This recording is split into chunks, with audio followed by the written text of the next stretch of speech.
Dalam perjalanan saya bikin banyak kesalahan, saya bikin banyak sekali dosa. Jangan tanya kalau dosa. Saya pabrik dosa. Kita hidup dunia harus menderita, kita hidup dunia harus sengsara, kita hidup dunia harus bikin salah. Kenapa? Saya pernah nyeret golok, Ci, di kantor polisi. Saya pernah diuber sama mafia, Ci, mau ditembak. Gue yakin dan gue percaya, dan gue udah percaya dari dulu bahwa gue gak akan punya masa depan. Semua keinginan gue dipatahin sama Tuhan. 11 orang termasuk saya mendaki gunung itu, Ci. 10 hilang, saya doang yang kembali. So 7 years ago, I experienced spiritual journey. I met himself lah. So it's a long story. He changed a lot about the way I think, the way I feel, the way I decide something. Pergeseran cara melihatku banyak. Yeah. Hal yang paling menyenangkan, yang bikin aku excited adalah I can see everything dari dua arah sekarang. Nggak cuma satu arah gitu loh. Apakah itu di saat Pas Dennis pernah mengalami mati suri di saat itu? Iya itu. Jadi perjalananku nih Ci, kalau ditanya kondisi-kondisi terekstrim di dalam hidup kita itu ada banyak ya. Saat kita mungkin dimarahin nyokap, bikin salah, terus nyolong, gimana nih ngadepinnya, terus bikin keributan. Saya pernah nyeret golok Ci di kantor polisi. Bagaimana tuh pressure-nya kan. Saya pernah diuber sama mafia Ci, mau ditembak. Saya pernah hampir mati dalam perjalanan adventure saya lebih dari 10 kali. Saya pernah ada di tengah laut ombaknya setinggi 3 meter, badai dan lu gak bisa ngapa-ngapain. Saya pernah berada di posisi-posisi di mana akhirnya my strength cannot do anything. My mind cannot do anything. Sampai saya pernah makan kemakan ilmu. Maksudnya dimakanin orang. Banyak orang gak percaya, saya juga gak percaya. Itu ada. Itu sebelum 7 tahun yang lalu di mana Pokoknya semua hal yang saya nggak percaya terjadi sama hidup saya gitu. Dan saya sekeras itu tetap tidak mempercayai hal itu pernah ada gitu. Terus saya pernah mengalami banyak sekali hal buruk. Tapi please jangan value aku baik. Saya bukan orang baik. I make a lot of mistakes. Dalam perjalanan saya bikin banyak kesalahan, saya bikin banyak sekali dosa. Jangan tanya kalau dosa. Saya pabrik dosa. Tapi semua manusia juga pabrik dosa. Betul. Karena ya. Betul, saya pabrik dosa. And I love that so much akhirnya. Setelah sekarang gitu loh. No. Kamu adalah pabrik dosa dan you love. Iya, kesalahan itu semua sekarang. Oke. Bukan berarti saya menyetujui diri saya untuk berbuat hal yang salah lagi. No? Yeah. I'm a peace akhirnya setelah perjalanan spiritual saya itu. Dan ternyata semua dosa itu baik kok. Kalau kita lihat dari baik. Tapi kalau kita lihat dari buruk ya dia akan tetap jadi buruk gitu. Karena buat saya semuanya kesalahan, dosa whatever is that lah ya. Kalau istilah orang itu complete you. It create you a peace. Tapi banyak orang reject that. Mereka mau being holy. Nah, being holy jangan tinggal dunia. Kau beli sayap, kau melamar jadi malaikat. Being holy. Terkubur di dalam tanah ya. Atau di tanah ya. Atau di tanah. Jadi ulet ya. Gitu. Okay. Maaf ya. No, but that's very true. Maksudnya ada banyak banget wisdom yang itu sebenarnya menampar pipi kiri kanan kita semua sih, termasuk juga saya. Bagus, tampar pipi kiri kasih pipi kanan kan. Kenapa? Karena again, sometimes maksudnya setiap manusia itu sebenarnya adalah pabriknya dosa, ya kan? Cuma ada yang mengakui, ada yang tidak mengakui, ada yang belajar dan akhirnya belajar dari kesalahan itu, ada yang menutupi dan ya itu tadi mungkin beli malaikat, sayap dan seterusnya. My point is banyak orang yang hidup di dalamnya. I was there. Hidup di dalam dosa. Karena mereka reject dosa itu. Mereka ngerasa saya nggak salah. Yang salah itu ini. Mereka merasa saya salah. Maka mereka menghukum diri mereka sendiri. Makanya mereka hidup di dalam dosa itu. Oke. Sebenarnya dosa itu akan ada sampai kita mati. Kita akan berbuat dosa bisa setiap hari. Karena untuk menjadi seperti apa yang Tuhan katakan seturut firman-Nya, nggak ada satupun manusia bisa. Coba carikan saya satu manusia yang bisa dalam satu hari. Bisa aja dia berbohong hari itu bisa. Berbohong pada anaknya, bisa juga dia ini bisa. Pertanyaannya adalah ketika kita melakukan kesalahan itu, Terus gimana conclusionnya? Gue gak bisa dong hindarin dosa. Gak bisa. Tapi bukan artinya lu hidup di dalamnya. Iya gak sih? Karena hidup di dalamnya artinya lu menghidupi dosa itu. Tapi yang harus kita lakukan adalah forgive. Mengampuni dosa itu. Karena ketika dosa itu diampuni, maka dosa itu netral. And what we have to do, we have to give our heart to him. Karena yang tahu hati kita dia. Bukan manusia. Karena banyak dari kita yang memberikan hati kita, pikiran kita kepada manusia, dan akhirnya kita disappointed dengan ekspektasi kita. Betul. So, you know what you have to do. Tapi aku terdidik tadi ketika Denny bilang banyak orang kan merasa, tapi itu kan bukan salah saya, bukan saya yang berbuat kok gitu kan. Kenapa orang persepsi seperti itu? Kenapa saya harus tanggung jawab?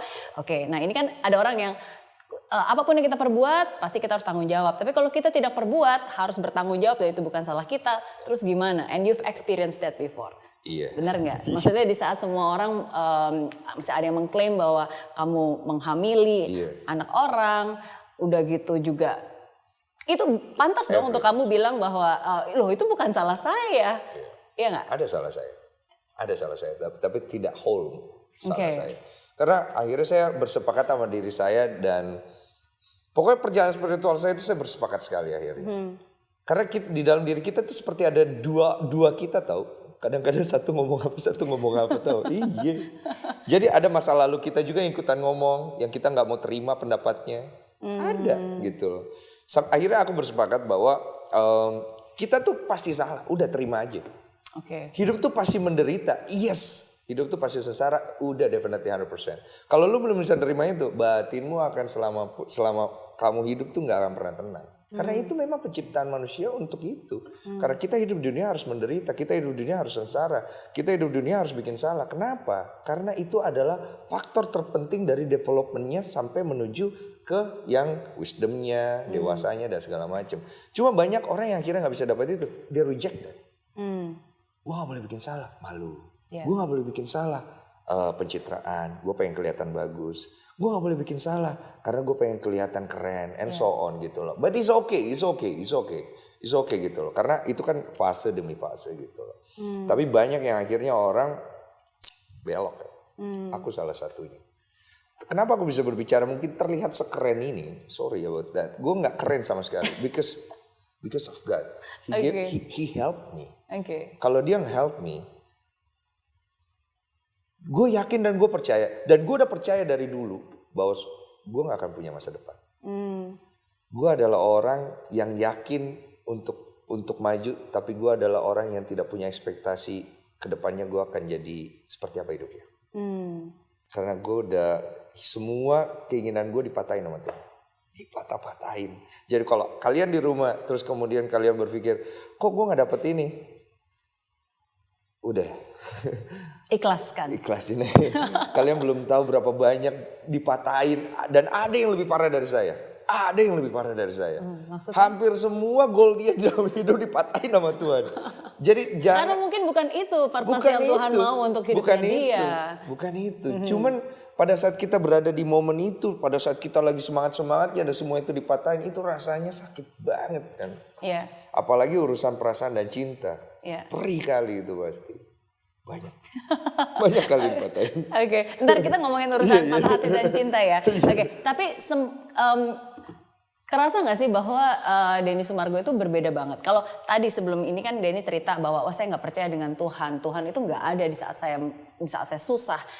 Dan after your experience with God, sekarang Denny bisa bilang memang Tuhan itu ada. Justru Tuhan itu memperlihatkan saya bisa merasakan Tuhan. Apa yang membedakan? Why you're so sure?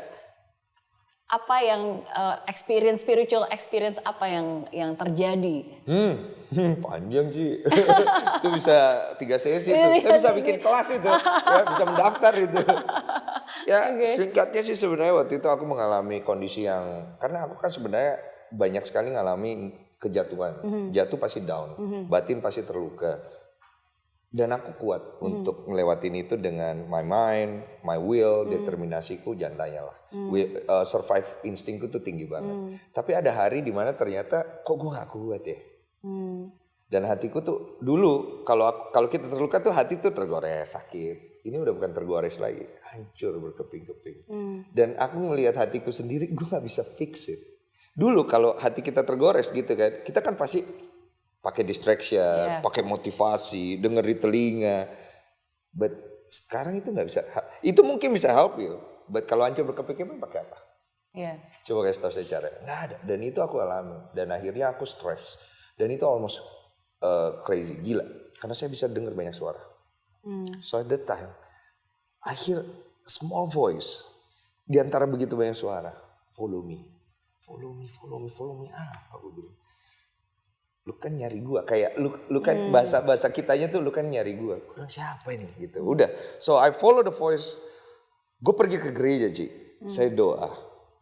I don't found God. Saya pergi ke masjid. Saya dulu belajar. Saya tahu Islam segala macam. I don't found God. That's why saya bingung. Akhirnya perjalanan jauh saya mengantar saya mencari ketenangan buat diri saya sampai ke Gunung Kerinci. Di Gunung Kerinci itu kan tenang, pedesaan. Dan kita di momen seperti itu, human secara manusia kan kita akan merasa tenang. Ya gue tenang, fisiknya, hatinya enggak. Dan di satu malam, pokoknya bermalam-malam aku tuh tiap malam cuma begadang ngeliatin tuh gunung depan dari gelap terang. Tiba-tiba satu malam, daki. Panjang. Jam 3 subuh saya daki sendirian. 11 orang termasuk saya mendaki gunung itu, C. 10 hilang, saya doang yang kembali. Saya juga gak ngerti historical dari gunung itu. Makanya jangan pernah kau daki gunung sendirian. Please don't do that. That is the stupidest thing yang pernah dilakukan manusia termasuk saya. Jangan. Saya daki jam 12 siang, itu dari jam 3 pagi. Itu saya di jam 12-nya saya sekitar jam 12. Soalnya saya lihat matahari di atas saya, mungkin jam 1 gitu. Kayak tidur, kayak pingsan gitu. I just go. Nah sepanjang waktu itu, udah setengah sadar, Ci. Saya tuh jalan tuh udah gini. Kalau memang ada Tuhan. Tuhan tuh kayak gimana sih kau bentuknya? Udah begitu terus. Kayak orang berzikir kalau Islam bilang. Terus ketika akhirnya aku ngomong, aku nggak bawa air, Ci. Orang gak ada kondisi kayak gitu lo gak mungkin prepare. Iya. Gak mungkin prepare. Karena kan tiba-tiba aja ada keinginan langsung naik gitu kan. Dan itu dongok banget. Don't do that please. Tiba-tiba aku ngomong dalam hati secara tidak sadar. Kalau memang Tuhan ada. Mana? Air. Saya kondisinya begini. Kan kau tahu. Ada air, Ci. Ada air. Air bekas kubangan hujan. Di gunung itu susah banget sih ada air. Saya ambil, saya minum, saya jalan. Kalau memang Tuhan kan tahu apa yang saya butuhkan. Udah begitu tuh ngobrolnya tuh, Ci. Oh, kayak aneh banget. Saya kan lapar. Ada makanan bekas itu.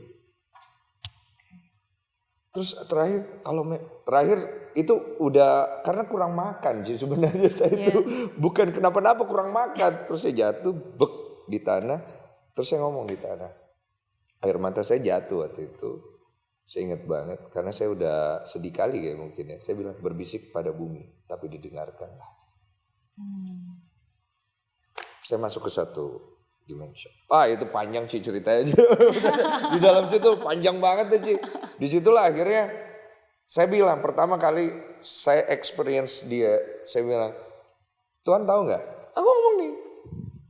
Kalau engkau Tuhan seperti apa yang dikatakan orang. Dan dikatakan dan kita tahu dari buku, dari pengetahuan, dari para ahli-ahli kitab itu. Betul. You know what? You don't deserve to be worshipped. Tidak layak untuk disembah. Sorry, maaf. Saya bilang gitu saat itu. Dan dia gak apa-apa. Dia cuma kayak tersenyum aja. Kayak dia tersenyum. Padahal sebenarnya dia gak tersenyum gitu loh. Tapi I feel dia tersenyum gitu loh. Dan tiba-tiba energinya bungkus saya. Terus saya lawan. Saya masih lawan itu. Saya gak perlu kasih sayang. Saya perlu penjelasan. Untuk apa sih kita semua diciptakan untuk jadi bodoh gitu loh maksudnya. Untuk apa sih kita semua begini? Untuk kau siksa-siksa begini. Jangan kau ciptakan lah. Iya. You create us untuk jadi sengsara. Betul. Karena dosa-dosa nabi-nabi sebelumnya, Adam segala macam kita yang harus nanggung. Itu saya debatin semuanya. Gila Dijawab. Kan? Dijawab. Jadi apa jawabannya? Rahasia itu rahasia. Iya, sometimes kadang-kadang ya kalau aku bisa tanya, sometimes kadang-kadang mungkin titip pertanyaan juga ya, maksud Tuhan kenapa kamu menyelipkan mimpi itu kan tadi kan Denny juga bilang kan ada banyak orang punya target mimpi tapi ternyata mimpinya dipatahkan. In the first place kenapa nggak langsung aja kasih tahu gitu sehingga kita tidak dipatahkan dan tidak patah hati dan kecewa. Betul. Gitu kan? Jawabannya kita perlu patah hati. Harus berlatih patah hati. Dan kita perlu kecewa. Karena itu baik untuk kita. Karena sebenarnya perspektif kita dan Tuhan itu sama sekali berbeda.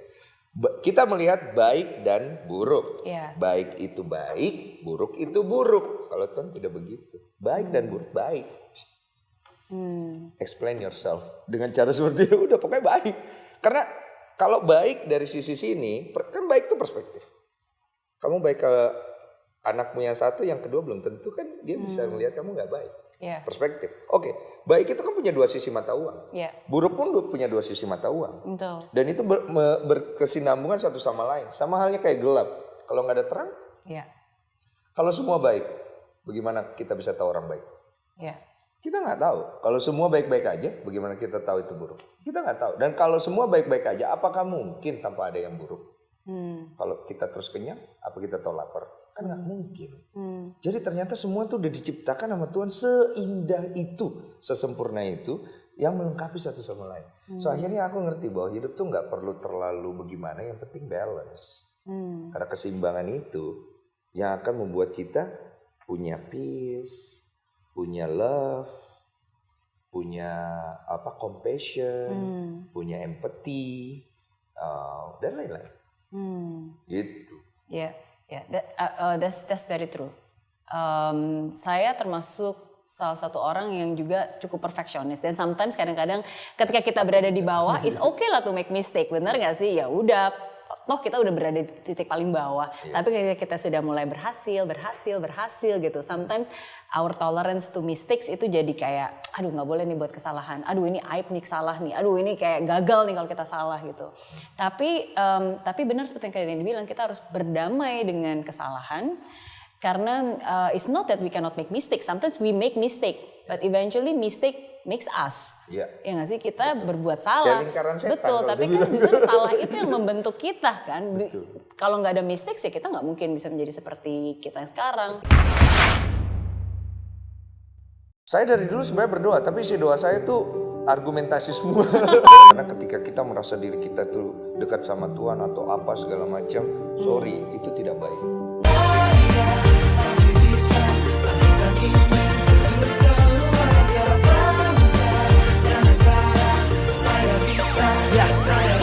Laksana bumi tanpa hujan, hidup tanpa tujuan, kering dan mati tanpa hijaunya tumbuhan.